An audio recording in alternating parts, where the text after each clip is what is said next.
കർത്താവായ യേശുവേ, അങ്ങ് കുരിശിൽ ചിന്തിയ തിരുരക്തത്തിൻ്റെ യോഗ്യതയാലും കുരിശിലെ വിജയത്താലും അങ്ങയോട് ഐക്യപ്പെട്ട് പ്രാർത്ഥിക്കുന്ന എന്നെയും എൻ്റെ കുടുംബത്തെയും ബന്ധുമിത്രാദികളെയും ഭവനങ്ങളെയും പരിസരങ്ങളെയും അങ്ങയുടെ തിരക്തം കൊണ്ട് പൊതിഞ്ഞ് എല്ലാ പൈശാചിക ശക്തികളുടെ ആക്രമണങ്ങളിൽ നിന്നും സംരക്ഷിക്കണമേ.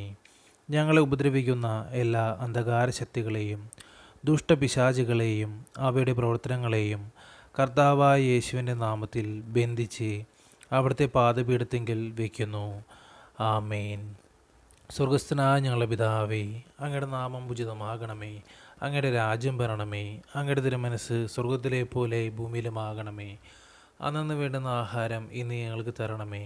ഞങ്ങളോട് തെറ്റ് ചെയ്യുന്നവരോട് ഞങ്ങൾ ക്ഷമിക്കുന്നത് പോലെ ഞങ്ങളുടെ തെറ്റുകൾ ഞങ്ങളോട് ക്ഷമിക്കണമേ. ഞങ്ങളെ പ്രലോഭനങ്ങളിൽ ഉൾപ്പെടുത്തരുതേ, തിന്മയിൽ നിന്ന് ഞങ്ങൾ രക്ഷിച്ചുകൊള്ളണമേ. നന്മ നിറഞ്ഞ മറിയമേ, സുസ്തി, കർത്താവ് അങ്ങയോടുകൂടെ സ്ത്രീകളിൽ അങ്ങ് അനുഗ്രഹിക്കപ്പെട്ടവളാകുന്നു. അങ്ങയുടെ ഉദരത്തിൻ്റെ ഫലമായ ഈശോ അനുഗ്രഹിക്കപ്പെട്ടവനാകുന്നു. പരിശുദ്ധ മറിയമേ, തമ്പുരാൻ്റെ അമ്മേ, പാപികളായ ഞങ്ങൾക്ക് വേണ്ടി ഇപ്പോഴും ഞങ്ങളുടെ മരണസമയത്തും തമ്പുരാനോട് അപേക്ഷിച്ചു കൊള്ളണമേ. ആമേൻ. പിതാവിനും പുത്രനും പരിശുദ്ധാത്മാവിന് സ്തുതി, ആദിലെ പോലെ ഇപ്പോഴും എപ്പോഴും എന്നേക്കും. ആമേൻ.